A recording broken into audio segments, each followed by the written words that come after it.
네, 안녕하십니까. 꽃걸음망치 채널 운영자 최웅규입니다.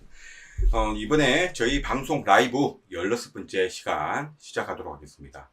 지금 시간은 오후 5시 42분 방송 시작하는 거고요.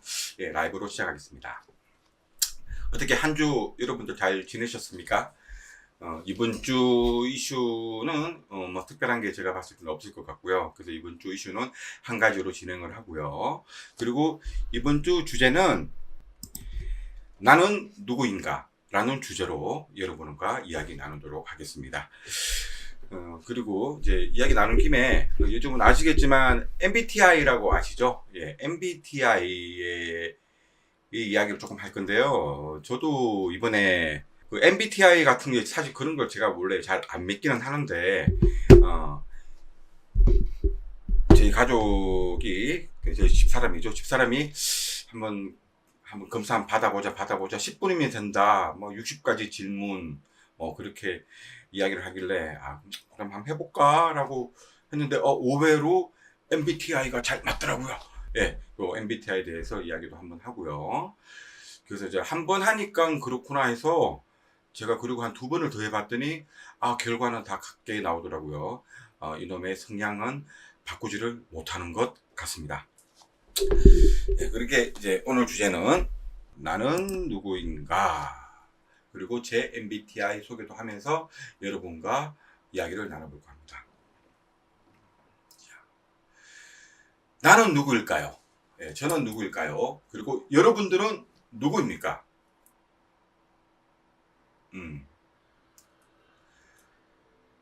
참 쉬우면서도 어려운 질문이 될 수 있겠습니다. 자, 누구누구 아무개의 아들 아무개다. 누구누구의 아버지, 누구누구의 남편, 아내인 누구이다. 뭐뭐뭐 회사에서 무슨 직을 하고 있는 누구누구이다. 자, 과연 그게 순수하게 자기 자신을 이야기해주는 부분이 될 수 있을까요? 제가 봤을 때는 그거는 그냥 본질적인 본인을 이야기하는 것이 아니라 본인의 위치를 만들어주는 주변 상황들에 대한 자기의 위치에 대한 포지션이 아닌가 생각을 합니다. 자, 한번 예를 한번 들어보겠습니다. 내가 A라는 회사에서 부장직을 가지고 있는 B라는 사람이면, 자, 그 회사를 그만두면 제가 그 회사에 다니는 사람이 되는 겁니까? 제가 그 회사에서 이사로 이렇게 임원으로 이렇게 승진을 하게 되면 내가 그 회사의 부장인 그 아무개가 되는 겁니까? 그렇습니까? 우리들이 말하는, 보통 사람들이 말하는 나는 누구다, 당신은 누구입니까? 물어볼 때, 우리가 자기소개라고 말을 할 때, 자기의 본질적인 그런 이야기를 하지 않고, 그 주변 여건 중심으로 누구한테 보여주기 위한 자리 맞춤, 퍼즐 맞춤 개념에 자기 자신을 이야기하는 게 태반인 것 같습니다. 한 직장을 30년 이상 열심히 다니고 나서 그 다음에 정년퇴직을 하고 나오면 그 사람들이 현타를 입는 경우가 종종 있어요. 특히 공무원들, 그런 분들 제가 봤을 때 종종 계시고요. 그리고 대기업에 다니다가 나온 친구들, 그런 경우 많습니다. 자기 자신을 찾고 자기 자신에 대해서 인정을 받은 게 아니었기 때문인 것이죠. 예를 들어서 삼성전자의 만약에 전무, 상당히 많이 올라갔네요. 거의 부사장급입니다. 자, 전무로 한 34~5년을 근무하고 나온 사람이 딱 나오면 어떻게 되겠습니까? 시쳇말로 개털됩니다. 개털. 요즘처럼 그 정관 예우도 해주지 않고, 예전에는 정관 예우 해줬죠. 관련사, 그런 협력사 이런데 보통 한 3년 이상 정관 예우로 그쪽에서 임원 달면서 삼성에서 근무할 때 받았던 정도 월급, 심지어 더 이상 되는 월급까지 받아가면서 이렇게 자리를 좀 더 유지할 수 있었는데, 물론 공짜는 아닙니다만 요즘은 그런 것 자체도 아예 없습니다. 지금은 우리 형님 잘 지내고 계십니까? 예. 그 형님 보고 싶은데 뭐 방송 끝나면 전화 한번 드려봐야 되겠네요. 예전에 제가 다니는 성당의 기도 모임을 할 때, 제가 이제 기도 모임 하는 단체가 바뀌었는데, 그 전에 했던 모임에 초등학교 교장 선생님이 2분 계셨어요. 그 중에 한 분, 네, 그 중에 한 분이 이런 말씀을 하십니다. 술자리에서. 물론 이제 2분은 동기예요. 동기에서 한 분이 지금 이야기하셨던 그분을 이제 초대를 해서 모시고 와서 기도 모임을 같이 하고 있었는데, 어떤 이야기를 하시느냐면, 우연찮게 방송 용어의 자살이라는 말 써도 되는지 모르겠지만, 이제 극단적인 선택이라고 이렇게 표현을 하겠습니다. 제가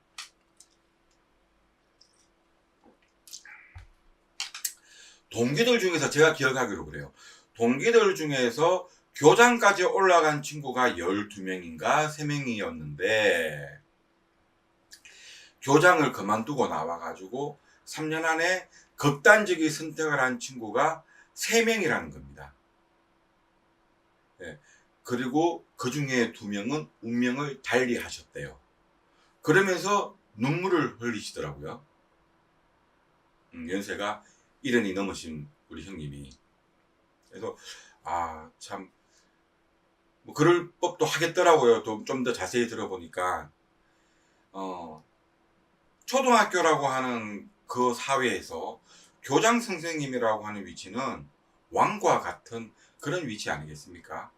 학교에서는 진짜 막 왕 같은 대접을 받고 그렇게 살다가 이제 학교를 그만두고, 물론 연금은 받으시지만 딱 집에 와서 보니까 이건 뭐 뒷방 영감에 불과하지 않을 뿐더러 세상이 어떻게 돌아가는지 현실감도 많이 떨어지고, 학교 교장 하시면서 바라보는 현실과 그냥 일반인이 되어서 바라보는 사회 현실과는 또 괴리가 엄청나게 많은 거죠. 뭐 그런 걸 우리가 보통 현타라고 그러지 않습니까?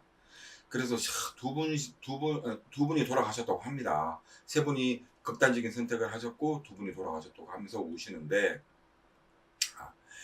그분은 자기가 누구인지 그 현직일 때 찾지 못하셔서 그런 결정을 하신 것 같아요. 교장 아무개가 아니라 나는 본질적인 나라는 것을 인지하면서 그렇게 사셨다면 그런 극단적인 선택은 하시지 않으셨을 것 같다는 생각을 해봅니다. 자, 제가 왜 이번 주 주제를 나는 누구인가 라면서 본질적인 자기 자신을 찾자라고 말씀을 드리냐 그러면, 저희 채널의 그 컨셉트가 착한 세상 만들기 아니겠습니까? 착한 세상을 만든다, 착해진다, 뭐 제가 수차례 말씀을 드렸지만 그냥 태어날 때부터 타고나서 착한 사람은 없습니다. 무단히 노력하고 또 노력하고 그렇게 해야만 착해지는 것이 참 쉽지 않은 문제죠. 그래야 착해지는 것이죠. 자, 그러려면 나 자신이 어떤 사람이고 나의 본질에 대해서 자기가 확실하게 인지를 하고 있을 때, 그럴 때 무엇인가를 새롭게 받아들일 수도 있고요. 뭔가 자기 자신을 이게 병아리가 알에서 나오듯이 이렇게 변화시킬 수도 있는 것이 아니겠습니까? 그래서 과연 모든 주변에 있는 모든 여건들이나 그런 조건들을 다 배제하고 나서, 그러고 나서의 나 자신 누구인지 여러분이 한번 되돌아보셨으면 하는 기회가 이번 방송이었으면 하는 바람입니다. 자, 그래서 제가 이제 아까 전에 그 방송 초반에 말씀드린 것처럼 저희 집사람이 한번 받아보세요 라고 해서 한번 받아본 게 이거죠. MBTI 이걸 한번 해봤습니다. 자, 여기 뭐 영어로 뭐 적혀 있어요. 예. 저 앞에 있는 두 개 M하고 B는 사람 이름이라고 하네요. 예. 마이어스와 브릭스가 융의 심리 유형론을 토대로 고안한 자기 보고식 성격 유형 검사라고 합니다. 성격 유형 검사. 총 16가지 유형이 있다고 하네요. 이거 이제 제가 한번 해봤습니다. 자, 일단은 뭐 기본적으로 무료로 해주는 그 테스트가 있어서 60가지 질문을 이렇게 한 10분 정도 거쳐서 뭐 이거 가급적이면 어떠한 질문에 동의한다, 동의하지 않는다로 이렇게 극단적으로 이렇게 대답을 해줘야만 확실한 결과가 나온다고 하더라고요. 그래서 이제 그런 식으로 이제 확실하게 나눠서 딱 해보니까 저는 결과가 이게 나왔습니다. INFJ 뭐 일명 INFJ라고 부르더라고요. INFJ라고 부르는데 그 성격 유형은 옹호자라고 그러더라고요. 옹호자. 자, 그거 보니까 이제 그림이 이렇게 이쁘게 그려져 있더라고요. 예, 이렇게 이게 지금 연금술사인지 마법술인지 모르겠는데, 예, 저런 그림으로 표현되는 이제 옹호자라고 하는데, 옹호자는 차분하고 신비한 분위기를 풍기는 성격으로 다른 사람에게 안 보이네요. 자, 의욕을 불어넣어주는 이상주의자로 전체의 1에서 1.5% 많이 가지는 희귀한 유형이라고 합니다. 제가 좀 희귀한가 봐요. 그런데 그 내용을 들어보니까 와우, 이거 장난이 아니더라고요. 예, 오늘은 이게 휴대폰으로 텍스트 읽을 게 많아서 안경을 끼고 시작했는데, 예, 뭐 여러분들 관심이 있으신지 모르겠지만 한번 제가 그 INFJ 유형에 대해서 한번 여러분과 한번 나눠보도록 하겠습니다. INFJ 제가 여기 나와 있는 내용이 보니까 예, 뭐 이렇게 나오더라고요. 자, INFJ는 이제 옹호자인데요. 참, 여러분도 이제 기회 되면 한번 해보십시오. 지금 여기 보이는 지금 화면에 보이는 저 사이트가 이제 테스트를 무료로 이렇게 지원해주는 그런 사이트인데요. 네, 저희 좀 가지겠네요. 네. 자, 옹호자. 예. 일단 뭐 그 네 가지의 큰 성격을 또 네 가지로 나눠 가지고 앞에 두 개 네 개가 붙는 겁니다. 그래서 4 곱하기 4에서 16가지 유형이 나오는 MBTI 저는 옹호자입니다. INFJ. 옹호자는 매우 희귀한 성격임에도 불구하고 세상에 큰 영향력을 발휘하곤 합니다. 이들은 이상주의적이고 원칙주의적인 삶에 순응하는 대신 삶에 맞서 변화를 만들어내고자 했었죠. 예, 지금 제가 유튜브 하는 것도 좀 그런 것 같기도 하고요. 이들에게 성공이란 어떻게 알았지? 돈이나 지위가 아니라 자아를 실현하고 다른 사람을 도우며 세상에서 선을 실천하는 일이 맞을걸요. 예, 저는 어떻게 알았을까요? 희한합니다. 자, 원대한 목표와 야망을 품고 있다고 해서 옹호자가 몽상가와 같은 성격이라는 뜻은 아닙니다. 진짜 아닙니다. 몽상가가 아니고 저희들은 이상주의자이면서도 상당히 현실주의자예요. 이들은 원칙과 완벽함을 중시하며 좀 그런 것 같아요. 자신이 옳다고 믿는 일을 끝내기 전에 만족하지 않습니다. 맞습니다. 저 같은 경우는 그래요. 아니면 처음부터 안 하고요. 맞다 싶으면 끝까지 밀어붙여서 결론까지 보고 나서 후회합니다. 조금 그렇죠. 네네. 다른 사람이나 사회의 가치를 따르는 대신 자신의 지혜와 직관을 통해 정말로 중요한 가치를 찾기 위해 노력하고 있습니다. 진짜 착해지려고 노력하고 있고요. 제가 생각하는 꿈, 예, 사실 꿈하고 이제 직업, 그리고 아까 전에 말했던 나는 누구인가라고 하는 본질적인 나와 그리고 사회적 위치에서의 나, 이걸 혼돈하는 사람들이 많아요. 뭐 이야기는 뭐 예전에 제가 뭐 한두 번 이야기했던 것 같은데 저 역시 그랬고요. 여러분들은 아마 그랬을 겁니다. 어릴 때, 자, 꿈에 대해서 이야기를 많이 나누죠. 뭐 드림에 대해서 이야기를 나눕니다. 아, 너의 꿈은 뭐니? 너의 꿈은 무엇입니까? 라고 물어보면 다들 뭐 대통령요, 과학자요, 뭐 이런 이야기 했죠. 아니, 그게 왜 꿈일까요? 네. 그거는 그냥 직업이잖아요. 그거는 장래 희망인 거지. 직업에 대한 장래 희망인 거지. 그게 절대로 꿈이 되어서도 안 됩니다. 얼마나 그게 꿈이 되면 불쌍합니까? 안 그렇습니까? 나는 정의를 실현하는 그런 정의 실현 구현의 한 일원이 되고 싶어. 뭐 이런 게 꿈이 돼줘야 돼요. 예. 인류가 굶어서 죽는 일을 보기 싫어요. 뭐 이런 게 꿈이 돼야 되는 거죠. 그런 걸 하기 위해서 무엇인가 직업이 필요한 것이지. 그 직업 자체가 꿈이 되어서는 안 되는 겁니다. 자, 그러면 이제 뭐 저는 과학자가 되고 싶어요. 그럼 과학자 되면 꿈을 다 이룬 겁니까? 아니잖아요. 사실은 꿈은 건접할 뿐이지 완벽하게 살아있는 생전에 다 이룰 수 없어야 되는 게 정상인 것 같고요. 나의 꿈을 완성시켜 주는 거는 저와 같은 이상을 가지고 있는 그런 사람들을 계속 유입시켜서 그 사람들이 나의 꿈을 계속 이어가고 승계해주고 계승해줄 수 있게끔 만들어가면서 이게 사회가 10년, 100년, 1000년 이렇게 계속 이렇게 진행되어지는 것이 진짜 꿈의 실현이 아닌가 생각합니다. 예를 들면 노벨상 같은 걸 말씀을 드리는 거예요. 노벨이 살아있을 때 앞으로 이 세계에서 그 기여하는 사람들한테 모두 이렇게 치아를 할 수 있다고 생각이나 했겠습니까? 자, 그걸 그런 식으로 노벨상이라도 만들어 놓으니까 그 사람의 꿈은 노벨 할아버지의 꿈은 계속 이루어지고 있는 것입니다. 예. 그러니까 자기 자신에 대한 그것도 똑같은 겁니다. 예. 그 본질적인 자기 자신이라는 것은 꿈에 해당하는 부분이고요.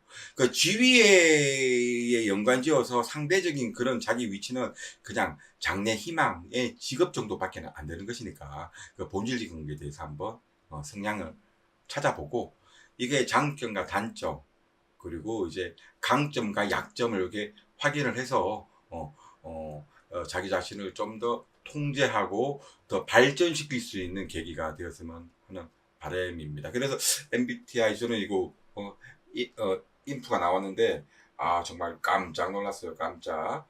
예. 자, 그리고 그 뒤에 그리고 이제 저 같은 이제 INFJ 사람들은 목적을 중시한답니다. 목적을. 예. 목적을 중시하는지 한번 읽어보겠습니다. 옹호자는 매우 희귀한 성격으로 대부분의 사람과는 다른 분위기를 풍기곤 합니다. 조금 그런 같기도 해요. 네.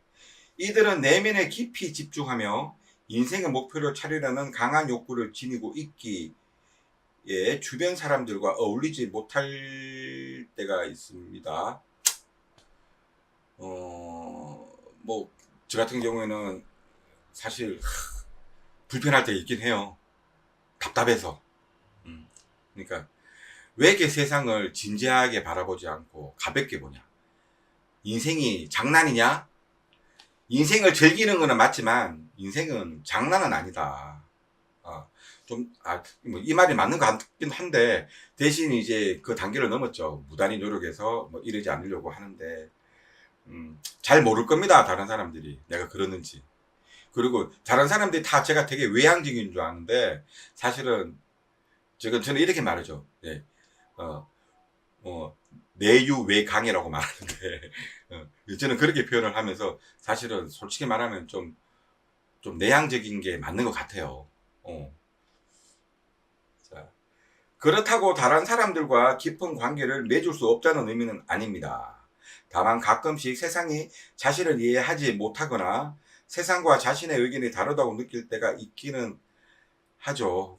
아마 여러분들 제 쇼츠 보시면 알겠지만 저는 어떤 이슈나 사건들이 일어나면 좀 그래요. 다른 사람을 보는 관점이 아닌 다른 관점으로 자꾸 바라보려고 합니다. 남들이 다 욕하는 사람에 대해서는 그 사람의 장점을 한번 찾아보려고 그러는 경우가 좀 많고요. 다른 사람이 다 칭찬하는 사람에도 불구하고 저는 그 사람의 약점을 한번 찾아보고 막. 근데 이런 성격이 이런 그 MBTI에서 INFJ라고 그러네요. 신기합니다. 예. 옹호자는 세상을 더 나은 곳으로 만들기 위해 최선을 다하고 있습니다. 진짜 다 합니다. 이들은 불평등을 싫어하며, 예, 맞아요. 자신의 이익보다는 남을 돕는 일에 더욱 집중하곤, 누가 그럽디다. 이 친구는 봉사하는 게 몸에 배웠다고. 근데 이게 저와 함께 사는 가족들한테는 그다지 좋은 것만은 아닌 것 같아요. 남일 좋아, 남 좋은 일만 시키는 거 아니냐고 막 집사람이 가끔 투정도 부리는데, 여보 사랑해. 사랑해. 또한 창의력과 상상력과 세심함 등 자신의 강점을 다른 사람들을 돕는 일에 활용해야 한다는 사명감을 느낄 때가 많습니다. 자, 그래서 제가 이따가 요거 끝나고 전화나 문자를 한번 드릴 건데, 배스맨님, 박 교수님이 하고 같이 진행하는 거 혹시 이 방송 보고 계시는지 모르겠지만 저는 들어가겠습니다. 예, 일단 제가 이런 성격이라고 하네요. 피하거나 도망가지 않고 그냥 말씀을 드려야겠습니다. 예. 제가 봤을 때는 이게 아닌 것 같아서 이거 제가 들어가는 걸로 방송에서 말씀드리네 이걸. 예, 제가 따로 연락을 드리겠습니다. 네. 예, 그래서 요걸 이제 딱 이제 총평을 해서 딱 적어놓은 게 있네요. 옹호자는 다른 사람의 삶을 더 낫게 만드는 일에서 깊은 만족감을 느끼는 거 맞는 것 같아요. 저는 그런 데서 되게 좀 흐뭇하긴 하더라고요. 근데 이게 되게 웃겨요. 이게 어떻게 성격이 이런 식으로 나오지? 되게 웃기네요. 참. 많은 옹호자는 다른 사람을 돕는 일을 인생의 사명으로 생각하며 정의를 추구할 방법을 찾습니다. 이들은 사회의 본질적인 문제를 해결하여 하고 부당함을 해소하려는 열망이 있습니다. 그러나 가끔은 자신을 돌보는 대신 이상에만 집중하느라 스트레스나 번아웃으로 고생할 때도 솔직히 좀 있긴 해요. 이제 INFJ 같은 사람을 직원으로 두면 좋으실 겁니다. 회사에 기여하려고 목숨을 거는 친구들이기 때문이죠. 그리고 이런 저희 INFJ들은 솔직히 상당히 배려심도 강합니다. 회사의 손해를 안 보게 만들려고 무단히 노력을 하고요. 하지만 INFJ 같은 사람을 상사로 두면 힘들 겁니다. 그 상사에 따라가고 그 상사를 맞추려면 엄청 쉽진 않으실 거예요. 예, 좀 그런 경우가 좀 있네요. 어쨌든 주어진 일에는 죽으라고 최선을 다하는 양반들입니다. 남이 생각하지 못하는 생각들을 하고요. 남들이 깜빡하고 넘어가는 것들 미리 생각하고 준비하고 뭐 그러는 성향들이 제가 봤을 때 INFJ들이 아닌가. 내가 봤을 때는 이 양반들이 원어가 됐으면 안 될 것 같아요. 원어가 되면 회사가 아마 엄청나게 크지는 못할 겁니다. 예, 왜냐? 나는 다 성향들이 착해요. 왜냐? 착하려고 노력하는 그런 성향이기 때문인 것이죠. 예.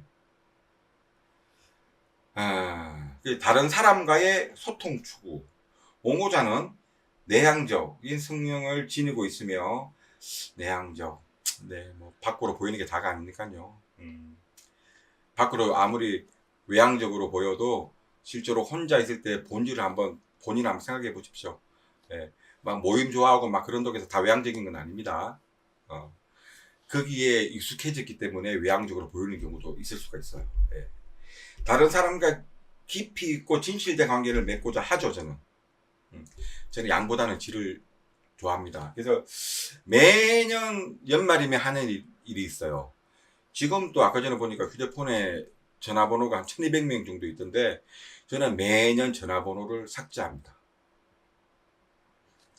보고 이제 별로 이해관계가 없다 싶은 분들 보통 한 저장되어 있는 사람들의 한 30% 정도는 삭제가 되는 것 같습니다. 또 그러다가 그 다음 해가 되면 1년 동안 또 한 100명, 200명 정도 다시 재저장이 되고요. 그 후에 또 다시 또 삭제가 되고 이런 식. 근데 그건 무섭네요. 어떻게 이걸 어떻게 알았지? 예. 좀 그러네요. 예. 다른 사람과 서로를 진실하게 알아가는 일은 이들에게는 깊은 행복감을 줍니다. 맞습니다. 네. 이것만큼 즐거운 일은 없어요. 네. 그리고 저는 막 한꺼번에 많은 사람들 만나는 것도 싫고요. 정말 마음이 통하는 한 3, 4명 이렇게 만나서 마음을 나누는 게 저는 솔직히 되게 행복합니다. 예. 화요일 날 그런 시간을 가질 것 같아요. 술을 가능하면 안 먹으려고 노력하는데 그날은 우리 성당 모임의 형님들이, 제가 성당 다닌다고 그랬잖아요. 성당에 제가 본명이 안토니오입니다. 예, 영어 이름으로 앤손인데, 그래서 제가 영어 이름도 앤손입니다. 예, 그 축일이에요. 제가 이제 그날 6월 13일이 축일인데 기도 모임을 11일을 하기 때문에 11일날 우리 형님들하고 따뜻한 이야기를 나누면서 술자리를 하게 될 것 같은데 상당히 기대가 됩니다. 네. 이들은 단순한 잡담보다는 의미 있는 대화를 추구합니다. 예. 저는 쓸데없는 이야기하는 거 별로, 왜 이런 이야기를 하고 있어야 되나 하면서도 물론 잘 배려는 합니다. 상대방은 내가 그런 잡담을 하는 것도 좋아하는 줄 알겠지만 그렇지 않아요. 예. 여러분들 그렇지 않습니다. 저하고 친한 친구들, 내가 너네들한테 이런 이야기 했을 거야. 야, 나 아는 사람들 다 내가 지하고 친한 줄 안다. 개뿔. 내가 그 중에 내가 좋아하는 친구들 좋아하는 사람 몇 명 안 돼. 내가 이 말한 거 기억나니? 야, 난 몰랐네요, 진짜. 제가 친구들 만나면 이런 이야기를 했었었는데, 이런 성향이 옹호자랍니다, 옹호자. 야, 무서워요, 무서워. 이들은 따뜻하고 세심한 방식으로 소통하려고 하며, 가능하면 역지사지로 상대방 입장에서 생각하려고 노력하긴 합니다. 솔직한 태도와 통찰력은 주변 사람들에게 깊은 인상을 남기곤 합니다. 예. 죄송합니다, 여러분들. 저하고 이야기했던 거 아는 사람들. 제가 똑똑해서 그런 건 아니고, 그렇게 무의미한 이야기가 너무 길어지면 저는 거기서 결론을 빨리 내버립니다. 예. 그래서 이런 식으로 나온 줄 몰라요. 통찰력. 그게 통찰력일까요? 예. 뭐 그러네요. 그래서 막 하기 싫은 거 막 억지로 한 경우도 종종 있는데, 야, 그 아이파크에 살던 그 쓰레기 같은 인간들아. 내가 괜히 도와준 것 같아, 너네들. 돈이 사람을 따라와야지 사람이 돈 따라가면 되냐. 그래서 내가 거기 팔아버리고 이산 거 아니냐. 예. 의외로 INFJ들은 외면으로 말은 안 하지만 상처도 많이 입을 거예요. 왜냐, 엄청 참으니까 우리들은. 제가 지난번에 말했나요? 예. 착한 사람의 특징들 이야기했죠. 진짜 착한 사람의 특징들. 진짜 끝까지 참습니다. 예, 끝까지 참다가, 예, 이 사람을 손질해야 되는 이유를 계속 제가 봤을 때는 카운트다운 하고 있는 것 같아요. 자, 거기 기준선이 5번이다. 5가지다. 카운트다운 하다가 5개가 딱 넘어가면 그냥 손절입니다. 예. 이거 좀, 그러고 보니 되게 무서운 성격입니다. 그죠? 예. 옹호자는 소수의 사람들과의 진솔하고 친밀한 관계에서 깊은 행복감을 느끼는 것 같아요. 저는 진짜, 그래서 제가, 유튜브로서의 앞으로의 행보가 여러분한테 말씀드렸는지 모르겠지만, 폭스바겐에서 나오는, 캘리포니아라고 하는 이제, 캠핑카가 있어요. 전 세계 유일하게 브랜드에서 나오는 캠핑카인데요. 그걸 타고 다니면서 그러니까 유키즈 같은 그런 인터뷰 방송을 하고 싶은 게 사실은 제 이제 유튜브의 바람입니다. 우리 애가 지금 고등학교 1학년이니까 우리 애 이제 고등학교 졸업하고 나면 향후 한 3년 정도 후에는 물론 구독자 좀 많이 늘어나면 좀 편하겠죠. 예. 그냥 뭐 구독자 좀 많이 늘어나서 유튜브로만 먹고 살 수 있으면 아주 편할 것 같긴 한데, 뭐 그때 가면 지금처럼 이렇게 지난주에 말씀드린 것처럼 어마무시하게 한 달에 생활비가 들어가는데, 아마 그 생활비가 뭐 이렇게 그쯤 되면 이제 한 반 정도로 확 줄 것 같긴 해요. 다른 일 좀 그만하고 이렇게 여행이나 좀 다녔으면 좋겠습니다. 진짜 저기 경치 좋고 공기 좋은 데 가서 그림이나 그리고 시나 쓰고 이제 그 옛날부터 그렇게 쓰고 싶은 소설도 좀 써보고 막 그러면서, 그래서 그렇게 좀 살고 싶어요. 진짜, 아유. 진짜 그러고 싶네요. 음. 또한 정당한 비판도 개인적인 비난으로 받아들여 마음의 상처를, 어, 나한테 마음의 상처 준 사람들 몇 명 있다, 진짜. 아, 자, 그냥 까놓고 이야기했습니다. 예, 이제, 한 명은 손씨고요, 한 명은 권씨고요. 그다지 많이 상처받은 것 같지는 않은데. 자, 일단 손씨부터 말씀드리겠습니다. 이 양반이 하는 일이, 제 10년 선배였는데, 이 양반이 하는 일이 그렇게 그 당시에 합법적인 일은 아니었어요. 군피아였습니다, 군피아. 지금은 거의 안 하겠죠. 어, 이 양반이 이제 저한테 이런 말 하더라고요. 그래, 열심히 살고 착하게 살아라요, 저보고. 아이고, 참. 근데 그 말을 왜 했을지 저는 이해가 됩니다. 왜 이해가 되느냐. 이 카운터다운 5번을 넘어서 7번 넘어갔던 사람이거든요. 근데 안 보면 안 되는 상황이라 억지로 보니 아마 제가 눈에 거슬렸을지도 모릅니다. 아, 참, 한 4번쯤 됐을 때 손절해야 다음에 다시 만나도 좀 그런 소리 안 들을 텐데 그랬던 것 같고요. 그리고 한 분은 권씨 형, 야, 아무리 저도 형님 그 주변에 똑똑한 분들 많은데 저도 뭐 바보는 아니잖아. 이 형님이 자기 회사를 모 회사에 132억을 받고 M&A를 당했습니다. 예, 거기에 대해서 내가 기초 작업을 좀 도와드렸고요.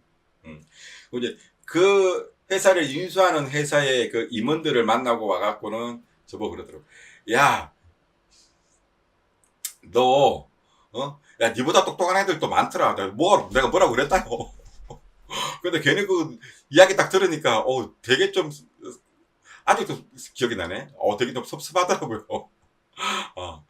저보다 똑똑한 애들 많아요. 그 INFJ, 우리들은 압니다. 우리보다 훨씬 더 훌륭하고, 우리보다 훨씬 더 똑똑한 사람들 많다는 거 알기 때문에, 예, 그걸 아는 거 되게 좋아요. 알아야지 자기 자신을 빨리 찾을 수가 있기 때문에, 예. 그런 상처가 좀 있었습니다. 예. 그리고 또 우리 형님, 이 형님, 이 형님 박친가? 예, 다른 동네 이사 가셨다가 다시 우리 동네로 오신 것 같은데, 형님 술자리에서 이 말씀 하시더라고. 야, 안토니오, 네가 아는 게 전부라고 생각하지 마. 이 이야기를 내가 40대 초반에 들었던 것 같아요. 전부가 아닌 거 압니다. 형님, 그렇다고 사람 많은 데서 그렇게 까고 이야기하면 제가 부끄럽잖아요. 그래도 뭐 제가 막내니까 뭐 저는 이렇게 크게 상처받은 게 3번밖에 없는데요. 어떻게 아직도 기억이 나냐 이딴 걸. 좀 까먹었으면 좋겠습니다. 딜리트 키 없냐? 샥 지우면 샥 없어지게. 그리고 이제 INFJ 애들은 또 개인적 사명감이 또 충실한 것 같아요. 예. 많은 옹호자는 자신의 삶의 특별한 목적과 성취해야 할 사명이 있다고 생각합니다. 무섭네. 이들은 사명을 찾는 일에서 보람을 느끼며 사명을 찾는다면 이를 성취하기 위해 최선을 다하죠. 우리는. 예. 옹호자는 불평등이나 불공평한 일을 마주했을 때 현실에 안주하는 대신 직관과 열정을 통해 해결책을 찾기 위해 노력합니다. 이들은 이성과 열정의 균형을 유지할 능력이 있으며 세상의 다양한 문제에 해결하고자 합니다. 그러나 다른 사람들을 돌보는 일도 중요하지만 가끔은 자신을 챙기는 시간을 보내야 한다는 사실을 기억할 필요가 있다고 그러네요. 네. 위에도 나왔지만 솔직히 가끔 멘붕이나 번아웃이 찾아와요. 어떻게 찾아오느냐? 최선을 다하는데 무슨 일을 하기 전에 했잖아요. 제가 말씀드렸죠. 이게 성공 가능성이 없으면 처음부터 아예 하지 않습니다. 일단 했으면 뭔가 하나 성과가 날 때까지 계속 밀어붙이는데 엄청나게 분석을 해요. 무슨 일이든 간에. 그러면 이것을 성공하기 위해서 필요 조건, 그리고 여기에 대한 리스크를 미리 다 분석을 하고 나서 진행을 하는데, 이 필요 조건을 다 충족시켜 주겠다는 말을 듣고 시작했는데 이게 충족이 되지 않았을 때, 그럼에도 불구하고 성공을 하면 다행인데 끝에 가서 이게 안 되었기 때문에 되지 않으면 엄청나게 멘붕에 빠져요. 제가 올 초에 이런 경우가 있었습니다. 올 초에. 친구야, 미안하게 생각하지만 상처는 많이 입었지만 내가 그랬잖아. 그거 안 되면 안 된다고 임마. 어쨌든 밥 먹는 거는 좀 미루자. 보고 싶다. 자, 그래서 이제 여기 보니까 이제 이게 이런 성격인 그 인물들이 몇 명 있는데, 여러분 알만한 분들만 한번 소개시켜주고 이야기 끝내고 다음 이야기로 넘어가겠습니다. 자, 이번 주간 이슈가 뭐냐면 그거예요. 그 사적 제재에 대해서 이야기할 건데, 야, 옹호자들이 할 말이 많을 것 같습니다. 사적 제재. 예. 옹호자들 성격 들어보셨죠? 예. 옹호자들은 사적 제재 싫어합니다. 극단적으로 싫어합니다. 전혀 우리하고는 맞지 않는 스타일이에요. 사적 제재는 절대로 하면 안 되는 걸로, 일단 거기에 대해서 이야기를 한번 나눠보도록 하고요. 일단 이제 마틴 루터 킹 목사님, 그리고 이게 재밌는 거 많아요. 이제 마더 데레사 수녀님, 그리고 간디도 옹호자라고 그러네요. 야, 진짜. 제가 어릴 때 가톨릭 신부님이 되려고 그랬는데, 신부님이 되었어야 됐나 싶기도 하고, 하지만 아들아 사랑한다. 아빠가 신부가 되었으면 너를 만나지 못했을 것이야. 아이고 참, 아이고. 자, 여러분들 제가 한번 해보세요. 재밌어요 이거. 제 같은 경우에는 너무 저하고 같아가지고 상당히 많이 놀랬는데, 예. 여기 뭐 옹호자, 제가 옹호자라네요. 옹호자. 여러분들도 기회가 되면 한번 테스트 해보십시오. 여기 보이는, 여기 지금 요쪽에 보이죠? 저기 어떻게 해야 돼? 이렇게 해야 되나? 예. 이렇게 해야 되나? 예. 예, 여기 보이는 요 사이트가 있어요. 요 사이트 네이버에 들어가서 찾아보면 나오는데, 아마 좀 더 자세하고 깊게 테스트하는 게 있겠죠. 물론 있겠지만, 여기서는 예, 있긴 하겠지만, 여기서는 뭐 60가지 질문에 한 10분 정도면은 가능하니까, 제가 INFJ, 그리고 여러분들, 구독자 여러분들 중에, 그리고 구독자 아니시더라도 이 방송을 보시는 분들 중에 자기가 INFJ다 라시는 분들 손. 예, 몇 명 안 된대요. 100명 중에 1명에서 2명도 안 되는데 1.5명 정도 된다고 하니까, 1000명 중에 15명 최고 이빠이 돼봤자 그 정도라고 하니까, 제가 이렇게 좀 특이한 사람이었나요? 하지만 좋은 쪽으로 특이하다니 천만 다행입니다. 자, 이번 주 주제에 나는 누구인가, 요거 이제 마치고, 자, 다음 주제, 자, 주간 이슈 대식기 바밤. 참, 아니다. 왜 이러지? 죄송합니다. 미쳤나봐요. 인트로 만들었는데, 인트로 보고 가시겠습니다.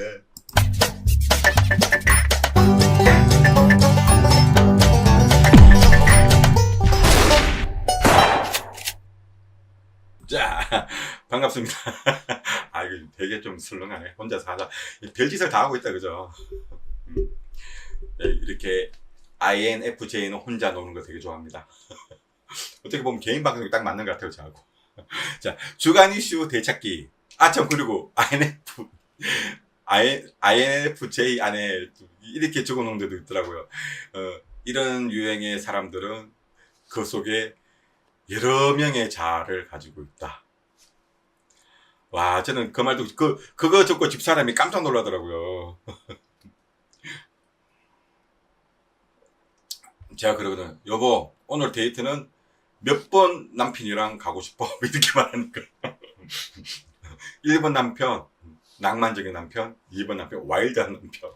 3번 남편, 무조건 상냥한 뭐 그런 식으로. 아이고 참, 별말을 다 합니다. 자, 이번 주 이슈는 이겁니다. 무차별적인 사적 제재. 자, 이 무차별적인 사적 제재, 여러분 또, 나는 왜 그런 걸 이야기하는지 모르겠어요. 아유, 정말. 어디 갔나? 예. 이야기를 할 거예요. 자, 밀양 여중생 집단 성폭행 사건. 저도 기억이 납니다. 이때는 제가 고향 대구에서 사업을 하고 있을 때였던 것 같아요. 2004년도 같습니다. 밀양이면 대구가 그렇게 멀지 않아요. 예. 제가 가끔 밀양까지 드라이브를 했었거든요. 그리고 그 당시에 제가 낚시를 원체 좋아해서 밀양에 낚시다로 하러 종종 갔습니다. 밀양에 가면 밀양철이라고 있어요. 밀양천. 예. 그 밀양 그림 여러분 생각나시는 게 있을 거예요. 아랑각이라고 있어요. 아랑각. 아시는 분이 아랑각. 전세를 고향에도 나왔던 아랑각. 아랑각이니까, 억울한 죽음을 당해서, 부임해오는 사또들한테 나타날 때마다 부임한 사또들이 귀신 보고 깜짝 놀라가지고 죽어서, 이제 그 부임해온 사또가, 아랑이를 만나가지고, 오토바이 지나간다, 만나가지고 그 억울함을 풀어주고 주었다는 그런 전설. 아랑이 맞을 거예요. 거기 가면 이제 밀양천에 가면, 제가 낚시하러 갔다 그랬잖아요. 밀양천에 가면 언어들이 많습니다. 수박만 나는 언어들이 많아서, 그거 한여름에 견지 낚시라고 해요. 이게 연날이 때 얼레처럼 생긴 거 이렇게 돌려가면서 견지 낚시를 했었는데, 루어 낚시를 시작할 때는 이제 루어 가지고 그냥 잡았는데, 그거 하러 종종 갔었는데, 그때 제가 종종 갔을 때 일어났던 일입니다, 이게. 월드컵 끝나고 나서 2년 정도 지나고 나서 2004년도니까요. 야, 저도 뭐 이런 쓰레기 같은 인간들이 많지라고 했는데, 자, 이것 때문에 저는 그 정도까지만 제 기억만 말씀드리고 사건이 돼갖고 이야기 안 하겠습니다. 사건이 뭐 거의 중요하겠습니까? 이게 이번 주에도 제가 소조로 이야기하고, 그리고 다음 주에도 이것도 소조로 이야기할 수도 있을지 모르겠습니다. 어쨌건 뭐 2주 거쳐가지고 이걸 제가 이슈 되시기로 할 텐데, 저는 이번 사건, 그때 20년 전 사건으로 피해를 입은, 제가 알기로는 2명이었던 걸로 알고 있어요. 둘이가 자매였던 걸로 알고 있고, 1명이 아니고 2명이었던 것 같은데, 그 피해자 입장에서 생각해보고 싶습니다. 와, 정말 뭐 어떻게 살아왔을지 뻔해요. 그게 상처가 지워지겠습니까? 절대로 지워지지 않습니다. 자, 이거 관련돼 가지고 제가 쇼츠 올린 게 있어요. 자, 쇼츠 올린 거 한번 보고 가겠습니다. 밀양 성폭력 사건으로 다시 불거진 사적 제재에 대한 논란. 여러분들 생각은 어떻습니까? 제가 많은 쇼츠를 만들어봤지만 허락하지 않은 내용을 영상을 올렸다고 지워달라고 하는데, 화가 나더라고요. 본인들은 허락을 받았다고 우기고 있고, 성폭력을 한 그들이나 그렇게 막 올리는 그들이나 자기 마음대로 하는 게 뭐가 그렇게 큰 차이가 있나요? 과연 그들에게 누가 그런 권한을 준 거죠? 사람이 물에 빠지면 가장 먼저 해야 되는 게 뭡니까? 물에 빠진 사람부터 건져줘야 돼요. 물에 빠뜨린 사람을 혼내기 전에. 이제 겨우 20년이라는 시간도 부족해서 그 굴에서 빠져나오려고 하는 사람을 다시 물에 퐁당 빠뜨리는 이 행위, 5천만이 넘는 국민들이 각자 자기 마음대로 한다면 대한민국 안에는 5천만 개의 나라가 생길 겁니다. 피해자에게 힘을 좀 줍시다. 네, 사실 이게 제 사적 제재, 이번 밀양 사건이 한번 후폭풍이 난 거에 대한 제 생각이 사실 이래요. 자, 여기도 적혀 있지 않습니까? 사람이 물에 빠지면 제일 먼저 해야 되는 게 물에 빠진 사람부터 건져 와야 되는 거죠. 그죠? 당연한 거 아니겠습니까? 물에 빠뜨린 사람을 혼내고 욕하기 전에, 아직 지금 밀양 사건의 그 피해자는 그 물에서 완전히 나오지 못했습니다. 그 손만 붙어 있는 상황이에요. 그 손을 이렇게 잡고 있는 이 손을 물에 빠뜨리는 놈 끄집어낸다고 잠시 놓았다가 다시 잡은 셈이 된 겁니다. 삐리리 보관소 그 유튜버 운영자, 아저씨, 이 쇼츠 올리고 나서 다다음 날 거기 관련된 영상들 피해자의 간곡한 부탁에 의해서 내렸다고 하는데, 아마 그분 이제 그 무고죄 걸린 거 하고 이제 뭐 몇 가지 가지고 아마 이제 법원 좀 또 다니고 경찰서도 좀 들랑달랑거리고 하셔야 될 거예요. 예. 자격 없고 능력 없는 사람이 제재하면 이런 꼴 납니다. 피해자는 이제 또 어디에 숨으셔야 될 것 같습니까? 본인 생각에. 그리고 왜 그런 걸 왜 올렸습니까? 이유를 좀 알고 싶습니다. 그게 정의 구현입니까? 그거는 정의 구현이라고 손 치더라도 결국에는 다 내렸으니까. 아니면 내려놓고 외국에 어떻게 잠적을 하시던가. 그리고 다른 유튜버들 그만 좀 올리세요, 그거. 피해자 2번, 3번 죽이는 겁니다. 이런 거는 이런 식으로 해결하면 제가 봤을 때 안 된다고 생각해요. 그냥 한번 봅시다. 자, 여기에서 뭐 굳이 하나 문제가 있다 그러면은 아마 이 문제일 거예요. 그때 제대로 조치를 못한 거에 대한 문제, 오케이. 네, 그거는 내가 인정해 줄게요. 그러려면 그때 수사했던 경찰관이나 그때 했던 검찰들, 그리고 걔가 뭐 그렇게 이쁘다고 판결해준 판사를 끄집어내가지고 욕지거리 하는 거는 내가 조금 나은 것 같아. 근데 그 가해자들 건들면 피해자만 더 이게 상처 입고 더 2번, 3번 죽이는 게 됩니다. 자, 그리고 한번 봅시다. 그때 그 가해자들이 잘 사니까 문제가 되는 거예요. 그 요정생을 그렇게 성폭행위 했는 애가 자기 딸을 그렇게 이뻐한다는 게 문제가 되는 겁니까?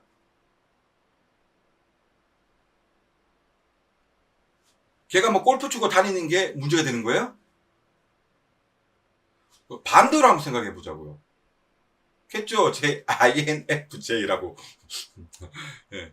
반대로 한번 생각해 볼까요? 자, 그 중에 몇 명이 그때 제대로 조치를 못 받아가지고 계속 성폭행을 성폭행을 해가지고 아주 유명한 악당이 되었다거나, 아니면 뭐 그때 제대로 조치를 못 받아가지고 사람을 막 찔려고 연쇄 살인범 빌런이 되었다거나, 그렇게 막 불행하게 살고 막 개차반으로 살아야지 가해자들에 대한 손가락질이 없어지는 겁니까? 그래도 요거도 먹을걸요? 그때 처벌을 제대로 하지 못했기 때문에 얘 더 큰 범죄자가 되었니만이. 잘 살고 있어도 문제, 못 살고 있어도 문제. 그러니까 피해자를 생각하자고요. 피해자가 하고 싶다고 그래도 피해자를 말려야 되는 판이에요. 그래서 성폭행 상담소도 있는 거고, 그렇게 많은 범죄 연구소가 있는 거예요. 그 모든 그런 곳은 피해자 위주로 돌아갑니다. 피해자 따까리가 막 쥐고 있는 걸 막 후벼 파지 말고.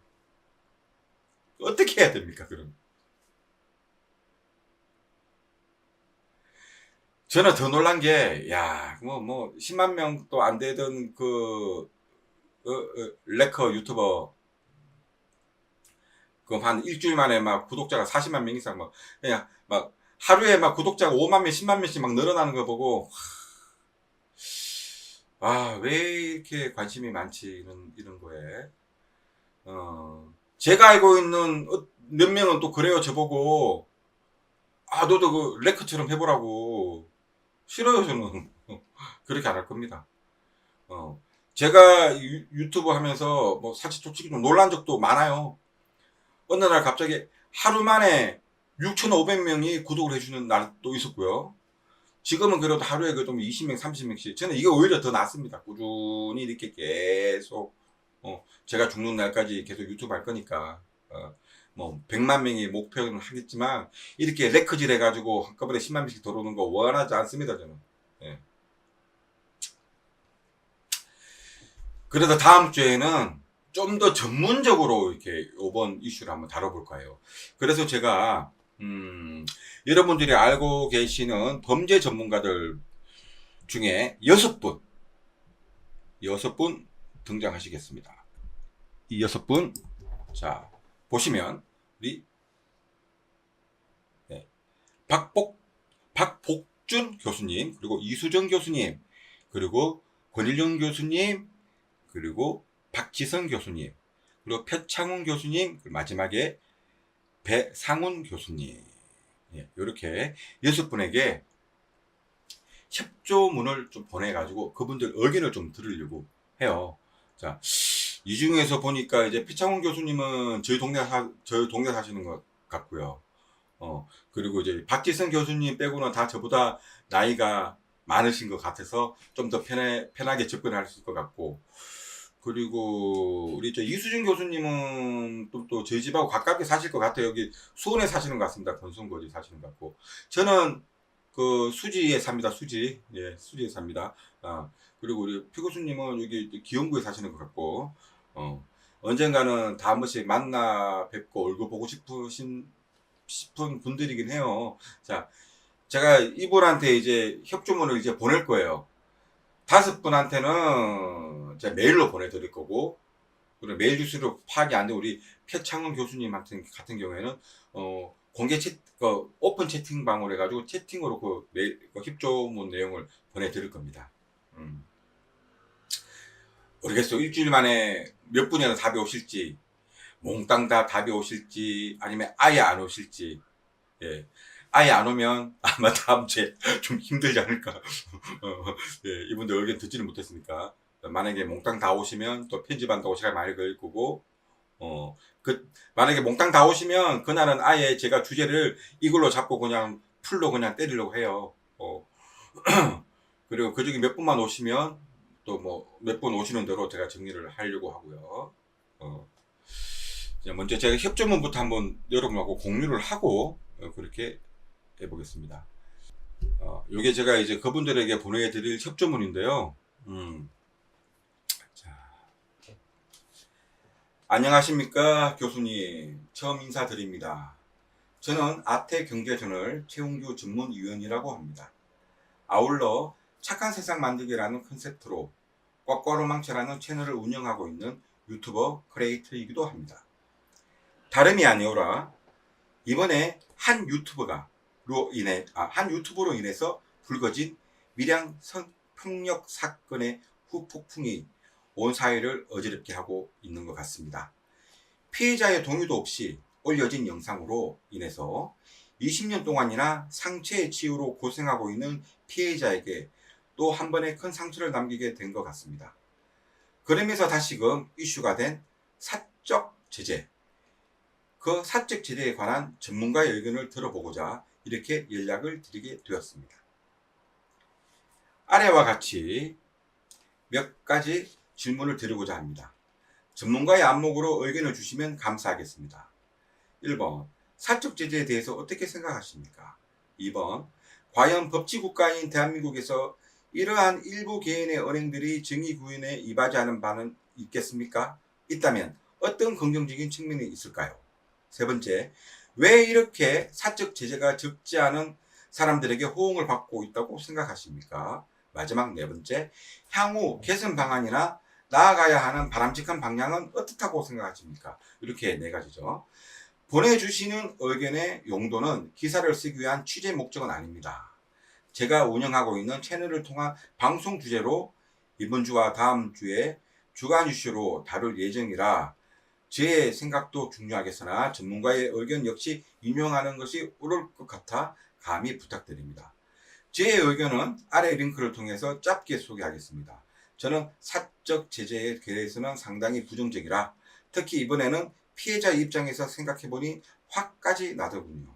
요건 아까 전에 여러분이 보셨던 그 쇼츠 링크입니다. 바쁘신 것을 잘 알고 있으나 위에 4가지 질문에 대한 의견을 간단 명료하게 남겨주신다면 착한 세상을 만들기 위한 제 채널의 구독자분들이 세상을 밝게 바라볼 수 있는 지성을 갖추는 데 큰 도움이 될 것 같습니다. 앞으로도 착한 세상을 만들기 위해서 노력하는 마음을 함께 나누면서 종종 조언을 구하겠습니다. 행복한 하루 되시고요. 늘 응원하고 있는 팬 중 한 명으로서 건강을 기원합니다. 카페 디엠 최웅규 배상. 아, 이거 제가 너무 늦게 읽었네요. 자막이 다 올라가 버렸네요. 예, 어쨌건 예. 이렇게 해서 협조문을 방송 끝나고 바로 보낼 예정인데요. 몇 분에게서 답이 올지 모르겠지만, 자, 그 사적 제재하고 있는 유튜브들 그리고 그냥 개인들, 저는 좀 그래요. 그렇게 사적 제재하시는 분들, 그분들이 얼만큼 깨끗하고 자격을 가지고 계신지 모르겠지만, 그 사적 제재를 통해서 그 때려 죽이도 시원차지 않을 그 나쁜 그 가해자들을 피해자로 만들 수도 있고요. 그리고 그로 인해서 제2의 제3의 엉뚱한 피해자들을 계속 양산할 수도 있습니다. 진짜 선량한 피해자들을 다시 계속 더 만들 수가 있어요. 그러면서 그분들이 다 말씀하셨잖아요. 책임은 제가 집니다. 뭐 아니 여러분들이 뭐 콩밥 먹고 벌금 내는 거 누가 관심이나 있습니까? 맛있게 드십시오. 벌금 많이 내시고. 그게 그렇게 책임지는 게 아니에요. 그 피해자들이 받는 그 상처를 어떻게 책임지실 겁니까? 수십 년, 수년 동안 많은 그 심리 전문가들이 붙어가지고 그렇게 막 자기 자신을 포기하려고 하고 극단적인 선택을 하려고 하는 사람을 계속 가다듬어 놓은 이걸 여러분들이 막 바늘로 푹 쑤시면, 그러니까 바늘에 손만 놓으면 끝나는 겁니까? 아니잖아요. 엄태웅 씨 맞나? 성격 좋은 친구?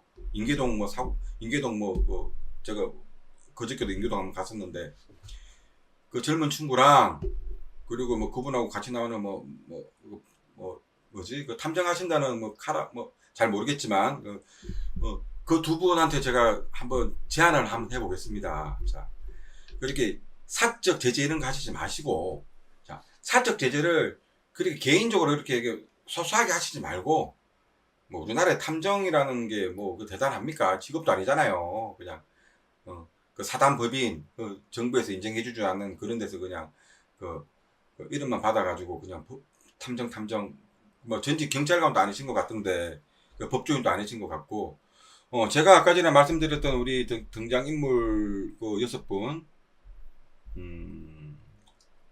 어디 갔어? 이분들, 예, 이분들 있죠. 박복준 교수님, 이수정 교수님, 그리고 권일용 교수님, 그리고 박기선 교수님, 그리고 표창원 교수님, 그리고 배상훈 교수님. 이분들 지금 현직 교수하고 계신 분도 계시고, 대부분 다 겸임 교수하고 계시고, 그리고 범죄연구소 이런 데서 이제 몸담고 계시고, 그리고 이 중에 한 분, 두 분, 세 분, 네 분, 네 분은 지금 유튜브 활동하고 계시잖아요. 이분들 찾아가가지고, 그렇게 사적 제재라는 그런 거 말고, 공적 제재도 좀 그렇지만, 좀 사적 제재도 아닌 것이, 공적 제재도 아닌 것이, 그 중간에 있는 이렇게, 이런 분들하고 같이 제외해서 할 수 있는 그런 제재안을 한번 만들어 보세요. 그러면 제가 또 편을 한번 들어드릴게요.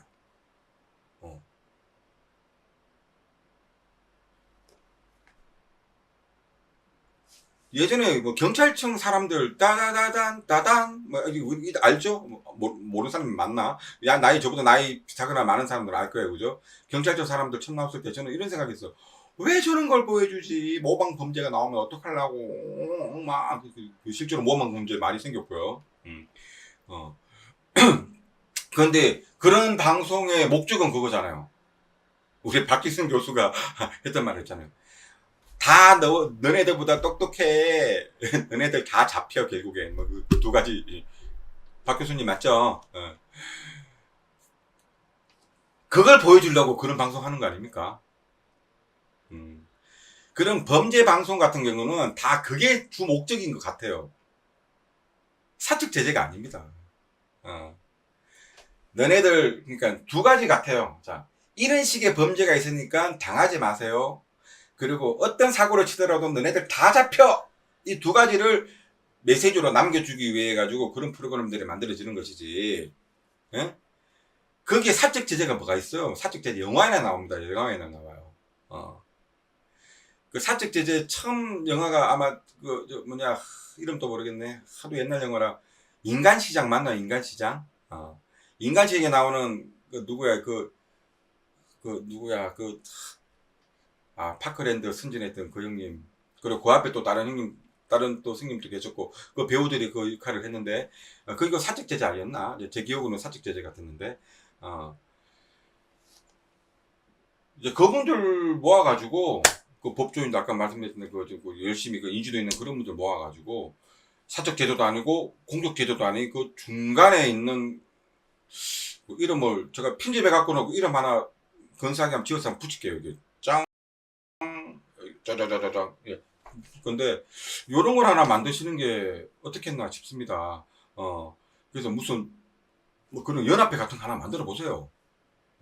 탐정연합회에서 주관을 하시던가, 엄태웅 씨도 같이 이렇게 하시고, 그리고 직접 만나러 달달 까고 이러지 마세요, 그거. 언젠가 칼침 맞습니다, 칼침. 목숨은 아까운 거예요. 그래, 그 목숨, 내 목숨이라고 내 게 아닙니다. 제가 책임지겠습니다. 그런 말 함부로 하지 마세요. 내만 책임질 수 있는 게 아니에요. 나에게는 가족도 있고 부모님도 계시고 그렇잖아요. 내 멋대로 해가지고 콩밥 먹으면 부모님 참 행복하시겠습니다. 그것도 범죄예요. 부모님 뭐 가져가 있어요. 그런 거 전혀 문제 생기지 않게끔, 그리고 그분들하고 이런 거 짜잔 하나 만들어 보세요. 사적 제재도 아니고 공적 제재도 아닌. 뭐 합법적인 제재라고 하겠지만, 그 외국에는 뭐 그런 게 뭐 있다고 그러는 것 같던데. 그러니까 이런 거죠. 그러니까 이 사적 제재는 그런 거죠. 근데 우리나라는 뭐 안 그런 경우도 막 종종 있잖아요. 그 조두순이 같은 경우는 안 그런 경우도 있던데. 어떤 사건이 일어나가지고 진짜 정당한 처벌을 받아야 함에도 불구하고 그 어떠한 처벌도 받지 못한 인간들의 모습을 재조명하면서 경각심을 부각시키는 게 사적 제재라고 한다면, 뭐 조두순이 같은 경우에는 콩밥까지 먹고 나왔음에도 불구하고 나와갖고도 계속 사적 제재를 받고 있고, 요번에 또 뭐 자기 거주지 이탈해가지고 뭐 2년 뭐 징역 먹었다 그랬나? 다시 콩밥 먹게 생겼죠. 그 양반 참 나라 공작밥 참 여러 번 먹습니다. 보자, 뭐 이 인간 감시한다고 의경들하고 붙여놓은 그 돈에 비하면 그 콩밥 콩밥 먹는 게 돈이 좀 저렴하긴 하겠지만서도 이렇게 처벌을 제대로 받아야 되는데 안 받은 사람들, 인간들, 그 쓰레기 같은 놈들에 대한 재조명이 사적 제재라고 한다 그러면, 제가 봤을 때는 뭐 그런 걸 하나 만들어도 되지 않겠나 싶습니다. 그래서 사고를 한번 치면 끝까지 간다. 물고 늘어진다. 너네들이 죄값 치렀습니다로 말은 그냥 1차적인 죄값일 뿐이지, 너네들 죽을 때까지 끝까지 그게 꼬리표를 물고 간다라고 하는 걸 뭐 하나 만드세요. 그리고 있겠잖아요. 사적 공적에서 뭐 하나 만드시고, 이 맞는 거 가지고 우리 피 교수님 들어오신다 그러면 뭐 전직 국회의원도 한번 해보셨으니까, 그리고 이수정 교수님 한번 꼭 국회의원 한번 꼭 해보시기 바랍니다. 계속 물을 먹던데. 아예 그런 걸 뭐 법제화 시켜가지고 뭐 국회에 상정해가지고 뭐 법을 하나 만들든가, 그 뭐가 될지 모르겠어요. 그런데 솔직히 그런 거 자체도 다 안 했으면 좋긴 하겠지만, 만약에 하고 싶다 그러면 그렇게 한번 해보세요. 그러면 이렇게 이슈 안 되고요. 항상 모니터링이 될 겁니다. 그러면 누가 겁나서 죄 짓겠어요. 여기에 진짜 정말 궁극적인 본질적인 문제는, 여기에 진짜 궁극적이고 본질적으로 나누고 싶은 이야기, 본질적인 부분에 대한 이야기는, 죄 짓는 사람을 없게 만들자. 뭐 제 말에 동의하십니까? 그래서 한번 마지막으로 물어볼게요. 삐삐 보관소 운영자 그분께 한번 여쭤볼게요. 댓글 달아주시면 너무 감사하겠고요. 그 영상 올릴 목적이 뭡니까?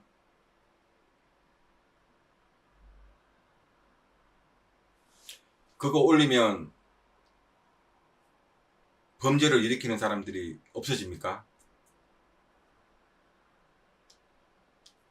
본질적인 이유가 아닌 것 같습니다. 제가 봤을 때. 예. 그래서 제가 드리는 말씀이 사적 제재를 하려고 그러면 이렇게 개인적으로 말고 뭔가 제대로 된 시스템을 만들어 놓고 그 시스템에서 작동하는 사회를 만들자라고 말씀을 드리고 싶습니다. 이게 제 이번 주 이슈의 결론이고요. 방송은 이제 여기서 끝내야 될 것 같습니다. 뭐가 1시간이 넘었지? 미쳐버리겠네. 다음부터는 방송을 좀 짧게 하도록 하겠습니다. 죄송합니다. 이거 신이 났어요, 오늘. 아유. 그리고 끝으로 이제 그 협조문 보내고 그 협조문의 의견이 답으로 나눠오면 이제 그거 가지고 다음 방송에 계속 이어서 나가도록 하고요. 한번 정리를 깔끔하게 한번 해서 여러분들하고 이야기 나누는 시간 가지겠습니다. 자, 다음 주 한 주 행복한 한 주, 충실한 한 주 보내시고요. 그리고 다음 주 이슈는 거기에 들어오면 모르겠지만 앞으로 계속 주간 이슈 대십계에서는 행복하고 미담으로 가득한 이슈들로 계속 이야기를 나눌 수 있기를 바라면서 이번 주 16회 망치TV 라이브 마치도록 하겠습니다. 카페 DM